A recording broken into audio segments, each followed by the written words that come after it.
నేను చేసిన నిబంధన వారి జీవమునకును సమాధానమునకును కారణమాయెను. భయభక్తులు పుట్టించుటకై, చూడండి ఏం పుట్టాలట, భయభక్తులు పుట్టించుటకై నేను వాటిని వారికి ఇచ్చితిని గనుక వారు నా యందు భయభక్తులు కలిగి నా నామము విషయంలో భయము గలవారే. స్తోత్రం చెప్పండి ఒకసారి హల్లెలూయా.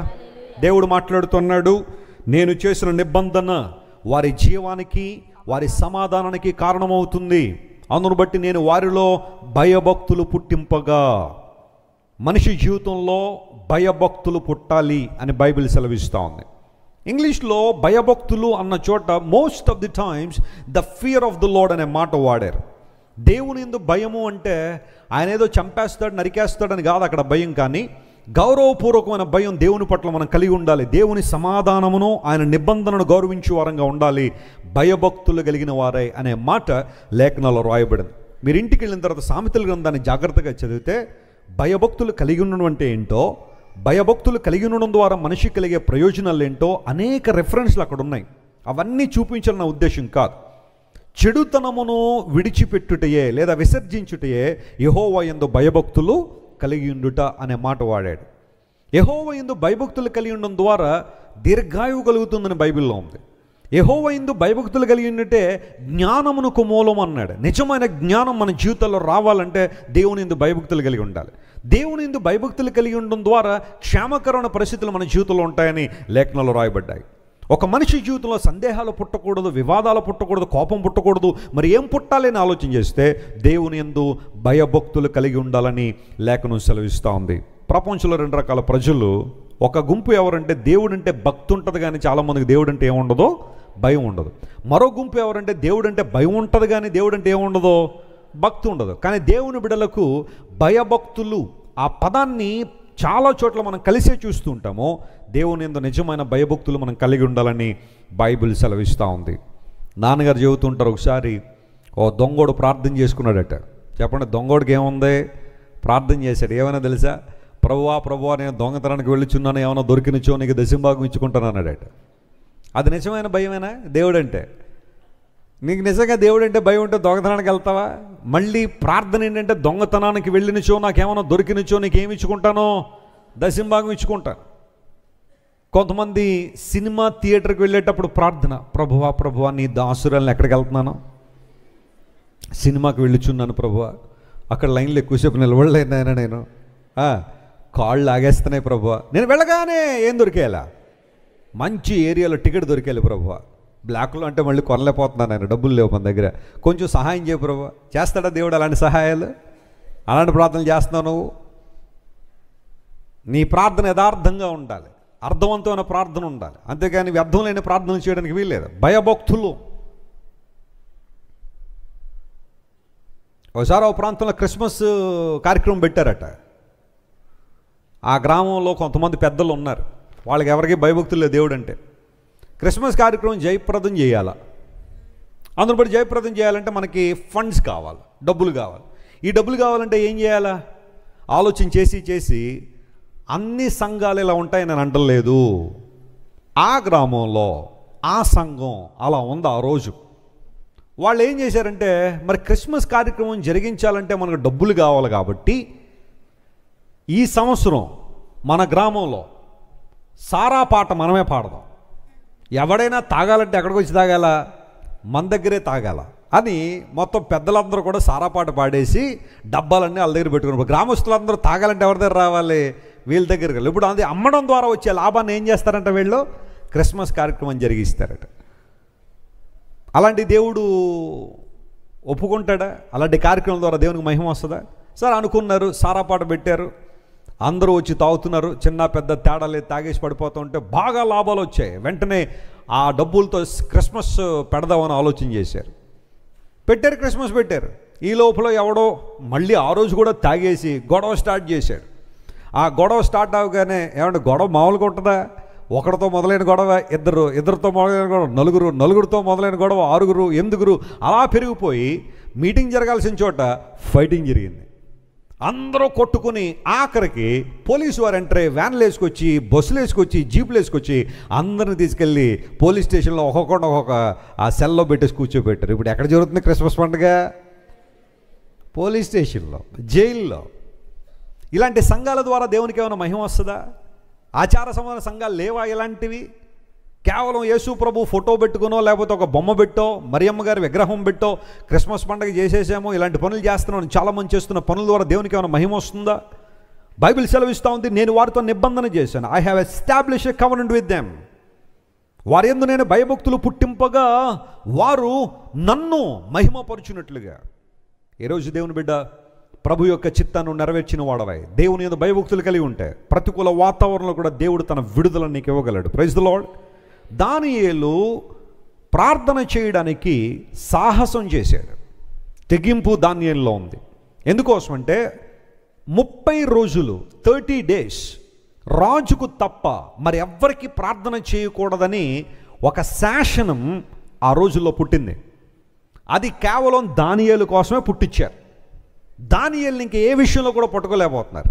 ఈ విషయంలో దానియేలుని ఇబ్బంది పెట్టగలము అని నిర్ధారించుకున్న అక్కడున్నవారు దానియేలుని ఇబ్బంది పెట్టడానికి శాసనం పుట్టించారు. రాజుగారికి ఏముంది? సంతకం పెట్టడమే కదా. సంతకం పెట్టేసి ఆయన దగ్గర ఒక సిగ్నేచర్ రింగ్ ఉంటుంది, దాన్ని వేసాడు, ముద్ర వేసి శాసనంగా మార్చేశాడు. It was a decree. ఆ సందర్భంలో దానియేలుకి ఆ విషయం తెలిసింది. తెలియక కాదు, తెలిసింది. అయినప్పటికీ కూడా తన గదికి వెళ్ళాడు, యెరూషలేము వైపుగా కిటికీ తెరిచాడు, ప్రార్థన చేయడం ప్రారంభించాడు. అది కూడా రోజుకి ఎన్నిసార్లు? వెనకాలంలో చెప్పండి, ఎన్నిసార్లు? 3 సార్లు. మనం 3 సార్లు తింటాం, కానీ 3 సార్లు ఏం చేయం చెప్పండి? ప్రార్థన చేయం. అదేంటండి అలా అనేసారు వెస్లీ గారు? 3 సార్లు తినేటప్పుడు ప్రార్థన చేస్తున్నాం కదండి. అది కౌంట్ వేసుకోవద్దు. నువ్వు తినేటప్పుడు నువ్వు చేసే ప్రార్థన ఆ లిస్టులో వేసేయకు. ఎంతసేపు ప్రార్థన చేస్తాను చెప్పండి తినేటప్పుడు? 5 నిమిషాలా? 5 నిమిషాలు ఎవరైనా ప్రార్థన చేస్తే నేను మీకు బహుమానం ఇస్తాను. మీకు తినే దగ్గర మనస్ఫూర్తిగా చెప్తాను. నేను 1 minute చేస్తానేమో, మొత్తం లెక్క పెడితే 1 నిమిషం ఉంటుందేమో నా ప్రార్థన. మా అమ్మమ్మ గారు అరగంట చేశారట ప్రార్థన భోజనం దగ్గర. అందరూ కూర్చునేవారు భోజనం దగ్గర.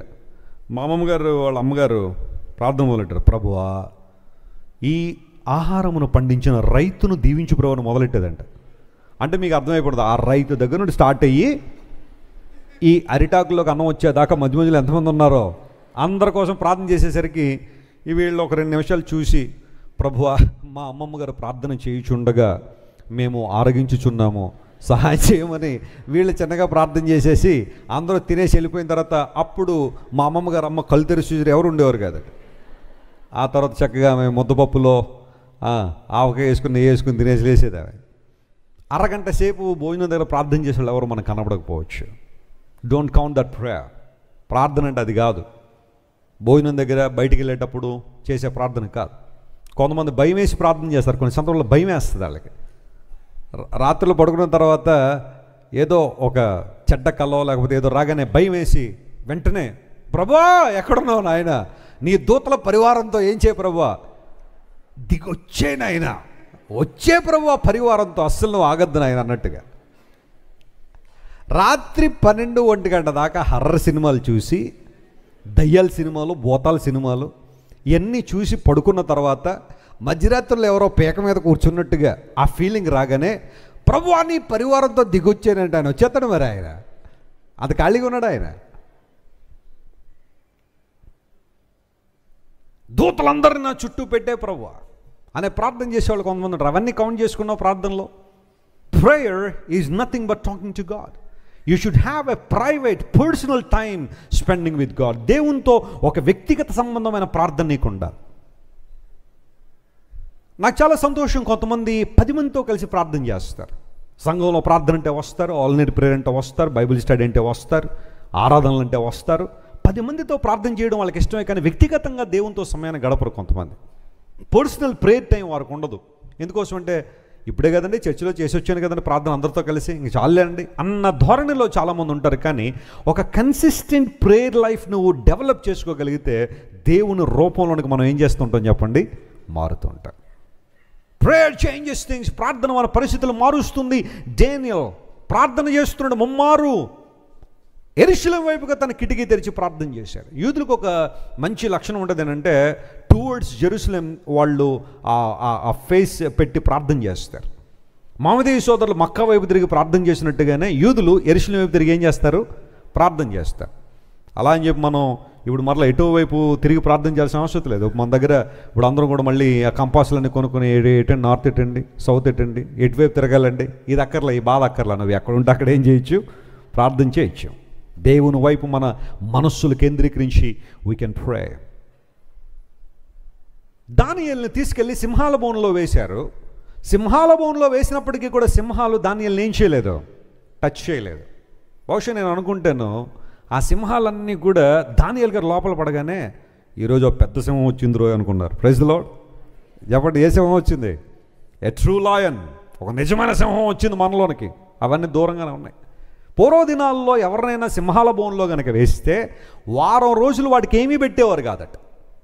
అంటే ఆ పడ్డవాడు బతకడానికి 1% కూడా అవకాశం ఉండకూడదు. వారం రోజుల నుండి ఏమీ తినకుండా ఉన్న సింహానికి ఒక మనిషి లోపల వేయగానే కింద కూడా పడకుండానే ఎముకలు కూడా చూర్ణం చేసేస్తాయి. అలాంటి పరిస్థితుల్లో దానియేలు ఆ రాత్రంతా సింహాల బోన్లో ఉన్నాడు. ఆ పరిస్థితి చూడండి. కొన్నిసార్లు మనకు అలాంటి పరిస్థితి కనుక వస్తే ఎత్తి సింహాల బోన్లో వేస్తూ ఉంటే అలా ఎత్తి లోపలేసే మధ్యలోనే మన గుండె ఆగిపోద్ది, మనకి హార్ట్ అటాక్ వచ్చేది. మన సింహాల లోపల కూడా వెళ్ళక్కర్లేదు, ఆ మధ్యలోనే ప్రభువా నా ఆత్మని నీకు అప్పగించుకొని చున్నాను అన్నట్టుగా. అంత భయం మనకి. మన భక్తి జీవితం అలా ఉండదు. కానీ Daniel he spend whole night and the lions den. ఉదయాన్నే రాజు వచ్చాడు, ఆ తలుపు తీసి దానియేలు రాజు చిరంజీవోగునుగాక పలికాడు. అక్కడ ఆ సందర్భంలో మీరు ఇంటికి వెళ్ళినారు. దానియేలు గ్రంథం 6వ అధ్యాయం చదివితే దానియేలు దేవుని యందు భయభక్తులు కలిగి ఉన్నందున, చప్పట్లు కొట్టి దేవుని మహిమపరచును. Hallelujah. That's the highlighted thing that we need to understand. దానియేలుకు ఎవరి మీద భయభక్తులు ఉన్నాయి? దేవుని మీద భయభక్తులు. రాజు అంటే భయం లేదని కాదు అక్కడ అర్థం. రాజు ఆజ్ఞను ధిక్కరించాడు అంటే ఆ ఆజ్ఞ రాజును ధిక్కరించే ఆజ్ఞగా ఉంది కాబట్టే రాజును పట్టించుకోలేదు. దేవుని యందు భయభక్తులు కలిగి ఉన్నాడు కాబట్టి అసాధారణ అద్భుతాన్ని చూశాడు. సింహాల బోనులో కూడా దానియేలు ప్రిజర్వ్ చేయబడ్డాడు. కొన్నిసార్లు మనుషుల్ని సింహాల బోన్లోకి నెట్టేయచ్చు, సింహాల బోన్లో నిన్ను పడేయచ్చు, నీ భక్తి జీవితాన్ని బట్టి, విశ్వాసాన్ని బట్టి.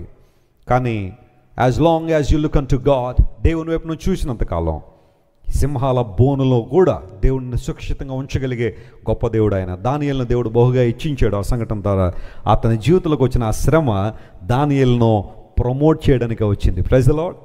ఈరోజు దేవుని కొరకు నువ్వు పడే శ్రమ ఏదైనా ఉంటే అది నిన్ను అభివృద్ధి చేయడానికే కానీ నిన్ను ఇబ్బందులు పాలు చేయడానికి కాదనే విషయాన్ని గుర్తించాలా. భయభక్తులు పుట్టింపగా అనగా మన హృదయాల్లో భయభక్తులు పుట్టాలి అని బైబిల్ సెలవిస్తూ ఉంది.